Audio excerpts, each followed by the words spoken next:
مرتبط كإشكال مفاهيمي فلسفي، مرتبط إشكال الفقر، والمدخل الثاني هو مرتبط كمدخل تنموي، يعني مرتبط بالتنمية.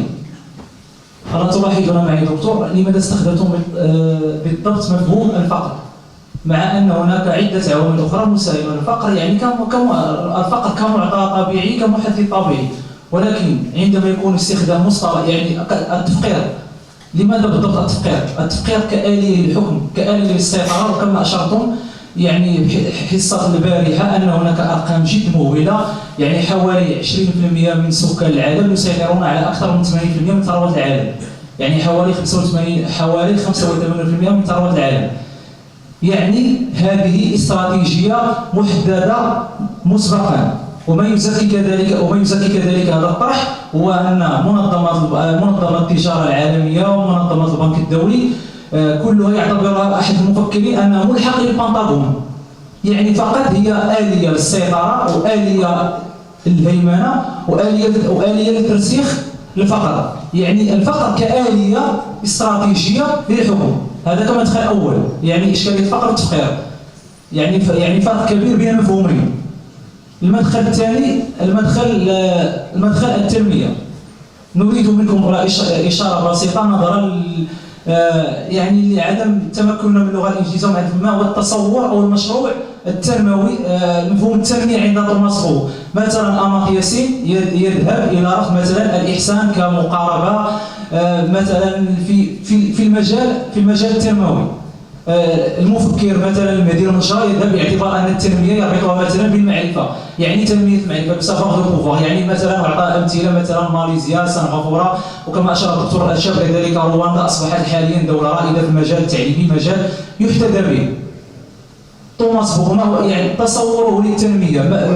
بماذا يرتبط مفهوم هذه التنمية؟ هل هو مرتبط بمفهوم المعرفة، مفهوم هويتي من الداخل؟ مادام أن حتى الخلاف بينه وبين الأستاذ جون راوز، مثلا أن جون راوز يقول بأن عوامل التأخر التنموي بالدول هي عوامل محلية، في حين أن سيادتكم تشيرون إلى أن عوامل التنمية وعوامل المعاقل للتنمية هي عوامل كونية تساهم في عدة آليات دولية أخرى. وشكرا. There's two questions, but both are about concepts. The first one about poverty, and the second one about development. But our student want to know why you use poverty instead, I don't know if there is in English, povertization? Yeah. Poverty as a process. Impoverishment? Impoverishment, yeah. Impoverishment. And he prefers the word impoverishment. Why you use poverty? Because poverty is natural things, is a given. But impoverishment is a mechanism, a strategy to dominate the other. And he considered that the war institution that you struggle against are just the anthem of the Pentagon or something like this in order to impose this domination of the powerful state, United States as an example. The other question concerns your approach about development and what is your perspective, your own perspective concerning the concept of development. Especially you mentioned the Amartya Sen capability approach, which is based on the development of capability, and Amartya Sen was against the culture or the value of charity. And you share this perspective with Amartya Sen, according to my knowledge. But the students want to know your specific own perspective concerning development. You agree with Amartya Sen or not? And he mentioned a Moroccan scholar, I don't know if you know him or know, Mahdi Majra. He has an important book. Mahdi Majra has published the first one of the important work, and Samuel Huntington in the chapter 10 mentioned the Moroccan scholar, and he said Huntington that my perspective concerning the clash of civilization is a perspective different to a Moroccan scholar called Mehdi Manja, but my perspective, the perspective of Mehdi Manja is anticipative, not based on dialogue, to avoid clash of civilization. And he published the first civilization war. That was in English, in French, and there is an Arabic translation. Mehdi Manja is one of the futurologists, and he defends the right of development, and his perspective based on what he called savoir du pouvoir. The development is strongly related to knowledge. Amartya Sen capability approach. What about Thomas Pogge in his own perspective concerning development? Okay, this is about questions. Good. So on the first point, I see the difference between poverty and impoverishment a little bit differently. Poverty is neutral with regard to explanation. So poverty just describes the fact. It says that some people lack resources and various different advantages that other people in their society have. And then the question arises, why is that the case? What is the explanation of the poverty? And then, in my account, a big part of the explanation is the institutional structure, the rules under which the society is organized, and in particular also the rules of the global order. So I agree that in the end we want to say that most people who are poor today are impoverished. They are impoverished by institutional structures, by the way in which we have organized national and global supranational economics. But that is a conclusion that we should not gain by definition by simply calling it impoverished, but we should gain it by doing the hard work of explanation, by really showing what the causes of poverty are. So I agree in the substance, but I think we still need the concept of poverty in order to make clear that we are not reaching our conclusion by definition, but we are reaching our conclusion through empirical work.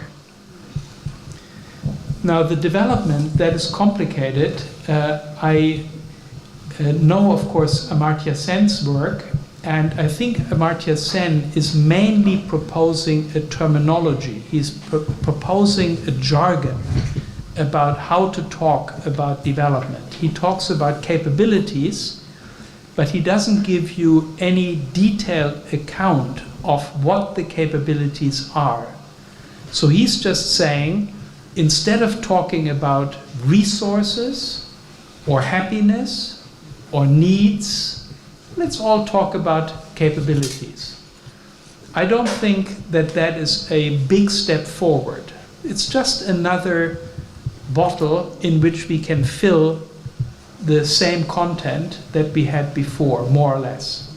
So the big question is not whether we should use the word capabilities or the word needs. The big question is, what are the important needs of human beings? What are the important capabilities, right? What are the details? What are the contents?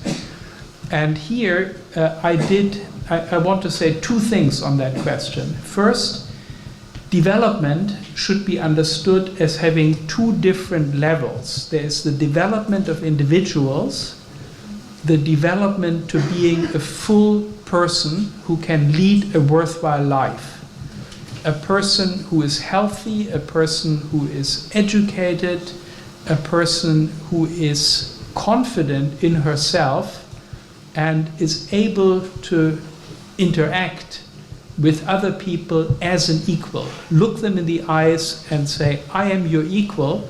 I have as much of a right to speak, to be heard, to articulate my needs as everybody else in my society. So that's individual development. And then you have collective development, the development of societies, national societies, and the development of the globe. And that is another very important dimension of development. And of course, the two levels are always interacting with each other. We want the society to develop in such a way that its members can be fully developed, all of them, that nobody is left behind, everybody can lead a fully worthwhile life.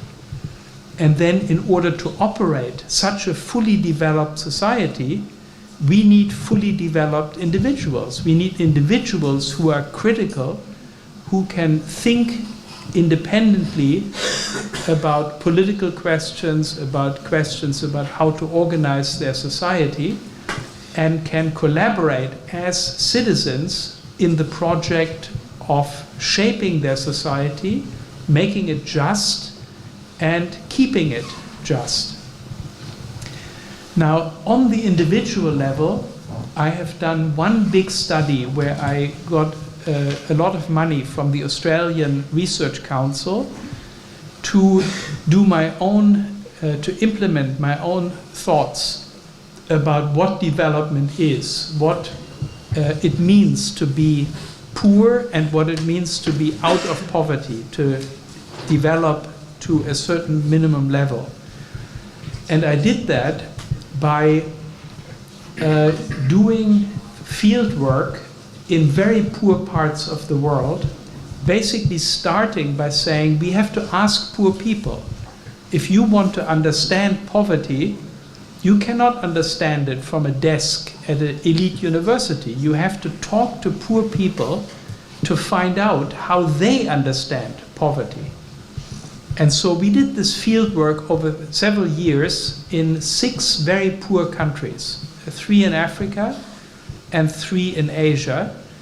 And in those poor countries, we picked the poorest areas, 1 urban area, 1 rural area, and 1 area with a discriminated against minority. So we asked many questions in a very open way. Then we constructed a preliminary index. Then we went back to the same people and discussed with them the index. Then we refined the index with their input. And finally we came up with something called the individual deprivation measure, which is a 15-dimensional measure to see how advantaged or disadvantaged, how poor people are relative to a particular standard in these 15 dimensions. The 15 dimensions are actually quite interesting. So one big surprise for us was that many poor people said that being exposed to violence is a very important part of being poor. At first we thought violence and poverty have nothing to do with each other, but when we thought about it, we thought that the people are right. You know, to be poor is to be exposed to violence, because you have no apartment, you have no door that you can close, and you have no access to the police, no access to the legal system. And so the experience of being poor is the experience of being exposed to violence, of being kicked, of being pushed, of being shoved away. And that's an experience that poor people have very often. It's very common. And so we included it in our metric. If you like, I can give you the website, and you can yourself look at this individual deprivation measure, and in particular in the methodology that we used to develop that measure. But it was really a bottom-up methodology, starting with the experience of poor people, how they experience poverty, what they think poverty is, how they identify poor people from their perspective, and then we built an index on that. that can easily be expressed as 15 capabilities. It can also be expressed as 15 dimensions of poverty or 15 basic needs. I don't think it matters very much. The important thing is the detailed content.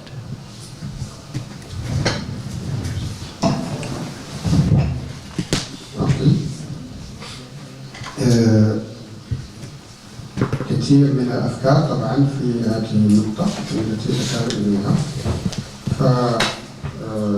طبعا هو لا يختلف مع تمييز بين أو يختلف معك فيما تريد أن تقوله على أن الفقر ليس هو التفقير، ولكن بالنسبة إليه لا بد أن ينطلق من مفهوم الفقر في بناء تصور حول العدالة طبعا العالمية، على اعتبار أن الفقر كمصطلح يوظف أو نحن في حاجة إليه لوصف يعني الحالة، وهذا الوصف طبعا على أساسه يعمق البحث لتفسير الفقر على المستوى العالمي، وعلى المستوى العالمي هو يخلص إلى نفس ما تقول أن هذا التفقير هو راجع إلى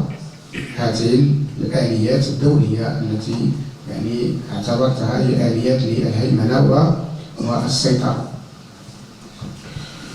وبالتالي فبالنسبة إليه يجب أن نقوم بمجهود كبير، ولا يجب أن نكتفي ونقول هكذا أن التفقير هو كذا وكذا، ولكن مصطلح الفقر الذي نعتمده كمصطلح للتفسير يجب أن نقوم بمجهود كبير لكي نبين أسباب هذا الفقر، على أساسه يمكن أن نفهم ما معنى التفقير. لا يمكن أن نفهم المستوى الثاني دون أن ننطلق من المستوى الأول، والمرور من مفهوم الفقر إلى مفهوم التفقير يحتاج إلى مجهود كبير لتوضيح الفكرة وفهمها وكشف هذه الآليات وكيف تشتغل من أجل أن نصل إلى هذه النتيجة التي هي تفقير الناس على المستوى العالمي، وأن هذه المؤسسات طبعا هي تلعب أو لعبت دورا ولا زالت تلعبه في هذا، فالتفقير هو نتيجة طبعا لمؤسسات يعني دولية. بالنسبة للفرق بين تصور التنمية وتصور أمارتيا سين، طبعا هو أعرف هذا الاختلاف بينه وبين سين، فإذا أردت أن if I want to summarize the Amartya Sen approach is more normative and your approach is more detailed, more empirical. Can I answer? I don't think it's so normative. It's so normative, right? It is, he does not really answer the question of what the capabilities are. Yes. So in that sense, he doesn't have much normative content. Yes. Okay. يعني ليس المسألة في أنها معيارية أو ليست معيارية، وإنما بالنسبة إليه أن أمارتيا سين حدد القدرات، ولكن لم يقل بالضبط بشكل دقيق وبشكل مفصل ما هي هذه القدرات، بينما هو يعني فكرة التنمية لديه هي لها مستويين. المستوى الأول سماه بتنمية الأفراد، والمستوى الثاني هو تنمية يعني المجتمع، ولا يمكن تنمية المجتمع بدون تنمية يعني الأفراد، على اعتبار أن مد الأفراد بهذه الحقوق الأساسية والتي تمكنهم فيما بعد من اكتساب هذه القدرة على المشاركة في هندسة القواعد والقوانين إلى غير ذلك، والمؤسسات التي يعني لا يمكن مثلا بأفراد معطوبين معاقين أصلا في قدراتهم الذهنية والصحية والتربوية أن يشاركوا في مساجلة السياسيين وأن يشاركوا في العملية السياسية التي يعني تساهم في بناء يعني المجتمع. وبالتالي فهذا الربط بين تنمية الأفراد لا يمكن أن يحصل طبعا تحصل التنمية الثانية للمجتمع بدون يعني تنمية. وهذا التقسيم دفعه إلى القيام ببحث. هذا هو الفرق بينه وبين مثلا أمارتيا سين. قال أنه تمكن من الحصول على دعم مالي من مؤسسة في أستراليا، وأنجز بحثا ميدانيا. قال لأنه لا يمكننا أن ننجز البحث في التنمية من مكاتبنا في جامعة نخبوية من جامعة يال، بل يجب أن ننزل عند الناس الفقراء لكي نسمع ما هو فهمهم هو للفقر وكيف ينظرون. وطرح فكرة سماها individual deprivation measures، يعني مقاييس للحرمان الفردي. يعني شو هي هذه المقاييس التي يمكن أن نعتمد عليها لنبين بأن الأفراد يعانون حرمانا معين. وقال بأن هناك 15 بعد يعني حددها، وبناء عليها تم هذا الحوار مع فقراء من 6 دول، 3 دول في افريقيا و3 دول في اسيا، وتوصل الى فكره بالنسبه اليه كانت فكره مهمه جدا في هذه المعايير او في هذه المقاييس، وهي العلاقه بين العنف وبين الفقر، وبين العنف وبين يعني التنميه. اسمها exposed to violation. يعني to be exposed to violation يعني ممكن أن وليس ممكن وإنما هي تكون سبب أساسي يعيق يعني التنمية ويدفع يعني الفرد إلى. وهذا العنف هو عنف متعدد، أن لا تجد ولوجا إلى الأمن، فهذا أن تترك في الخارج، أن لا يكون لك مسكن، أن تكون مشردا. فكل هذه هي أشكال من أشكال العنف. وبالتالي فالعنف بالنسبة إليه هو أن هذه العلاقة بين العنف والفقر يعني هي مؤشر يعني لم يضعه من المكتب الذي كان يشتغل فيه، وإنما انطلاقا من الإحصائيات ومن الحوارات التي أنجزوها مع عينة، وكانت بالنسبة إليه يقول أنها نتيجة مفاجئة لهذا الدور الذي يلعبه التعرض للعنف إلى مثلا لو اغتصب إنسان، فهذا عنف قد يكون ينتمي إلى فئة ربما لا أدري، وقد يكون هذا العنف سببا أساسيا في أن تتغير حياة هذا الطفل رأسا على عقب. Donc this exposure to violence بالنسبة إليه كانت عامل أساسي. وقال هذا جعله أن يدخل هذا المعطى في واحد الماتريكس بإمكان قال أنه يعطي واحد الموقع أين نشر هذا البحث.